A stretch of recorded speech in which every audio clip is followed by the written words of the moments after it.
сколько людей потеряли деньги на биткоинах. А вот вы заработали, да, инвестируют. Глупо просрал. 50 миллионов долларов. Инвесторы на удачу. Это лохи. Бумажки превращаются в какашки. Присоединись к стратегиям инвестиционным, которые уже есть на рынке. 120% годовых. Не теряй, зарабатывать.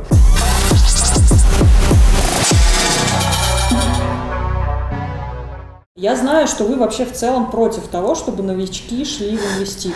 Да. Почему? Можете объяснить?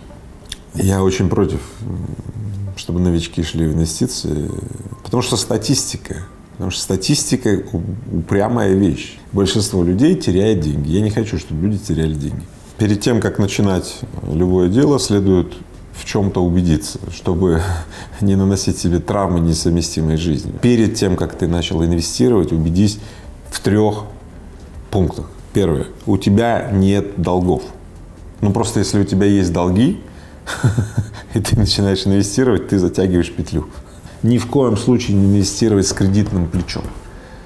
Это только профессионалы, которые там 20 лет в инвестировании, они могут поставить риски, просчитать, использовать плечи для увеличения там, доходности, но при этом с должной осмотрительностью на риски. Дальше.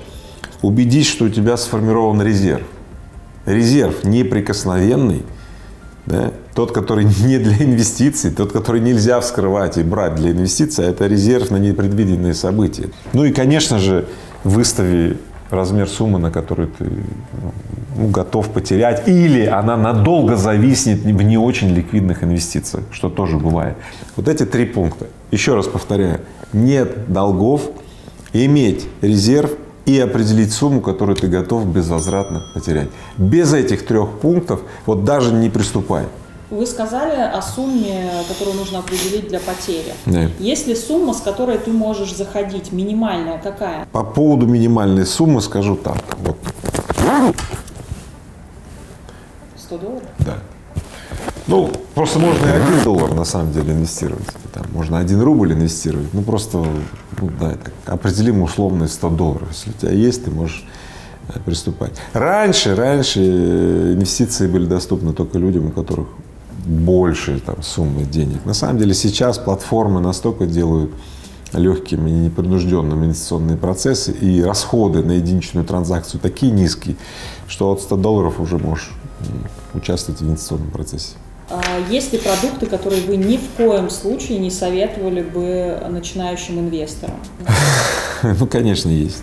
Есть такие инвестиционные продукты, которые якобы инвестиционные, на самом деле это просто сбор денег населения, лишних денег. Я надеюсь, лишних. Я надеюсь, те люди, которые идут на эти штуки, у них нет долгов, у них, ну, как бы, у них резерв скопленный, у них мозгов хватило определить сумму, которую они могут потерять. Вот ровно эту сумму они и потеряют. Инвесторы на удачу.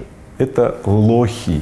Никаких бинарных опционов, никаких ставок на спорт, никаких биткоинов. Да, на биткоинах 99% людей потеряли деньги. Потеряв эти деньги, эти люди сидят и сопят в тряпочку, они просто не высовываются, потому что им стыдно.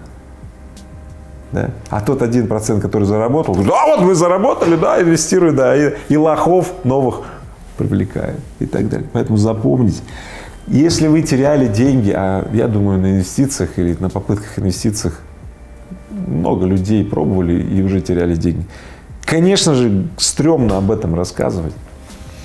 Обычно принято о чем рассказывать? А, как я заработал деньги. Я не видел, чтобы особо люди там говорили, кто сколько денег просрал, пофукал там и так далее. Вот и все. Стрёмно об этом рассказывать. Да? Так вот, когда вы увидели бы, сколько людей потеряли деньги на биткоинах, на бинарных опционах, на всех этих пирамидах и так далее, вы бы ужаснулись. Но они не рассказывают, потому что людям очень стыдно. А вы когда-нибудь теряли деньги на ценных бумагах, на инвестициях? Если вам не стыдно, то расскажите, пожалуйста. Ну, конечно, я терял. Мне тоже стыдно. Ну, вот типичный случай там.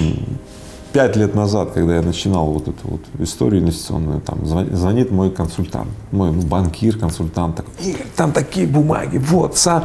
И начинает, только все кончается, вот скоро вот все кончится, надо срочно. А у меня уже был к этому времени к нему накоплен определенный кредит доверия.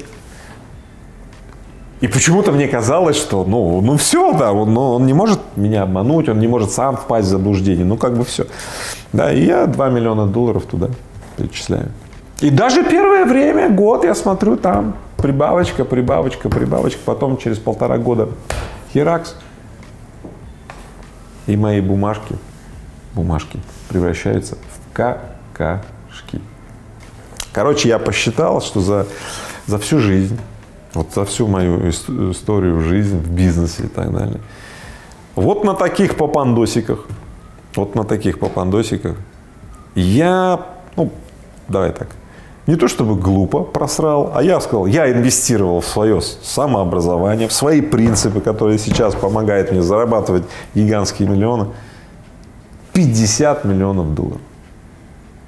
Это было связано с разными инвестициями и в бумаги, и в новые компании, где, по глупости просирались такие деньги.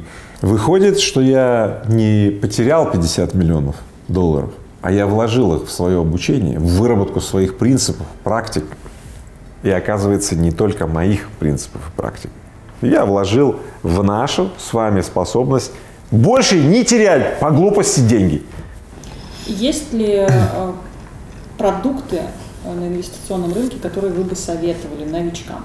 Если ты новичок и выполнил первые 3 пункта, то никогда не напрягай свою голову, не размышляя о том, куда и чего инвестировать и сколько. И самое главное, не слушай никаких советников. Лапши тебе повешают столько, что снимать замучаешься. Понятно?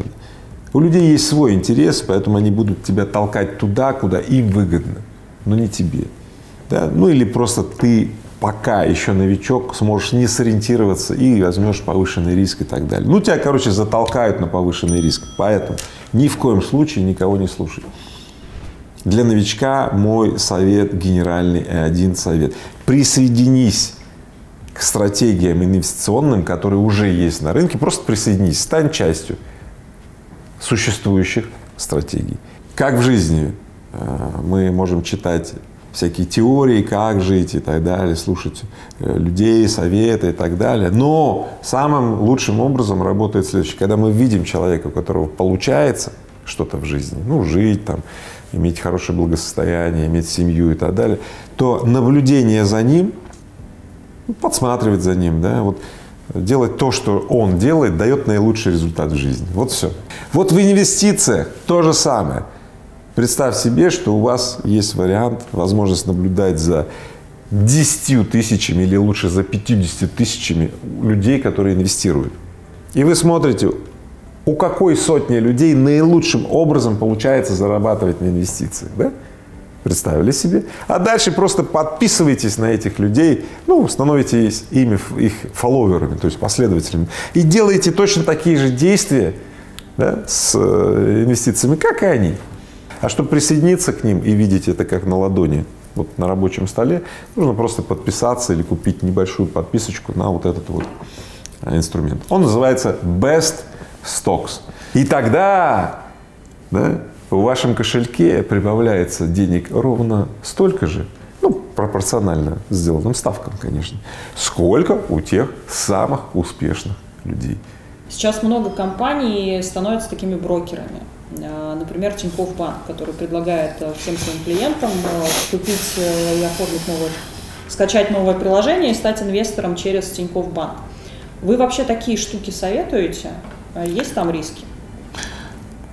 Ты вообще знаешь, что Тинькофф Банк на Best Stocks работает? Поэтому, конечно, я советую Тинькофф Банк, потому что Тинькофф Банк первый 2 года назад купил Best Stocks внутрь. То есть, на самом деле, вся аналитика, которую получают клиенты Тинькофф Инвестиций, это аналитика, которая поставляется в банк Тинькофф компании Best Stocks. Поэтому, конечно, я советую и Тинькофф Банк, и Открытие, которое использует Best Stocks внутри, и ВТБ. Я, конечно, советую. Мы как бы, знаете, у нас есть два способа работы с Bestocks. Это непосредственно вот дать тем, кто подписан на Bestocks, информацию, да, или поставить ее в Тинькофф Инвестиции как справочная вот эта вот система. Все. Вы когда присоединяетесь к вот этим успешным инвесторам, вы смотрите, в какие акции вы вкладываете? Честно? Ради интереса. Честно? Нет. Нет. Я делаю вот так вот. Я смотрю, какие люди инвестируют в секторе тех, финтех, эдтех, сайбертех и AI-тех, то есть в этих секторах. То есть я выбираю людей, которые специализируются на покрытии вот этих вот областей. Это такие области, так называемые новой экономики. И дальше я слежу за 3 людьми, у которых очень хорошо получается в этой области инвестировать. При всей моей насмотренности, начитанности и так далее, у меня, правда, у меня нет возможности так детально рассмотреть эти бумаги, эти акции, прочитать эти отчеты. Нет у меня столько времени. Вот. Если бы я теоретически задался бы этой целью и пошел бы читать, то я не думаю, что я бы справился с этой задачей лучше, чем вот эти ребята, на которых я просто смотрю и пользуюсь их успехом. По вашей информации, все-таки больше дивидендов приносят и прибыли американские компании по-прежнему, или, может быть, российские какие-то уже есть, в которые тоже можно вкладываться? Сейчас был период, 2020 год, когда был очень бурный рост нескольких американских компаний. Вот. Они принесли сумасшедшие деньги, одна Тесла чего стоит. Я подчеркиваю, я не призываю инвестировать в Теслу. Я говорю, среди, кстати, моих инвестиционных портфелей бумаг Теслы нет. Россия и другие развивающиеся рынки, третьи страны, да, они будут расти с запозданием. То есть на России очень сильно отрастут акции именно вот в этом году и в следующем. Вот за следующие 3 года будет очень сильная переоценка акций. То есть получается так, Америка уже раздулась, да, и будет сейчас вот балансировать на этом очень сильно раздутом состоянии, а во всем мире самые лучшие компании будут реэволюироваться, то есть переоцениваться вот в эти 2-3 года. В России, если касаться, компаний, которые точно получат переоценку, во-первых, Тинькофф уже получил переоценку. Надо, кто интересуется, посмотрите, как вырос Тинькофф с весны прошлого года до сейчас. Вы очень сильно удивитесь. Яндекс, да. Пожалуй, на этом я закончу свой список, потому что, не хочу здесь делать какую-то рекламу, но на самом деле очень важно не по конкретным бумагам идти. Я подчеркиваю, платформа Bestocks присоединяет тебя к людям, у которых модельный портфель, да, уже есть. И это задача этих людей — собирать такой портфель, который приносит хорошую доходность. То есть не смотрите бумаги, смотрите людей. Какие вообще заработки там могут быть? О каких процентах в год идет речь?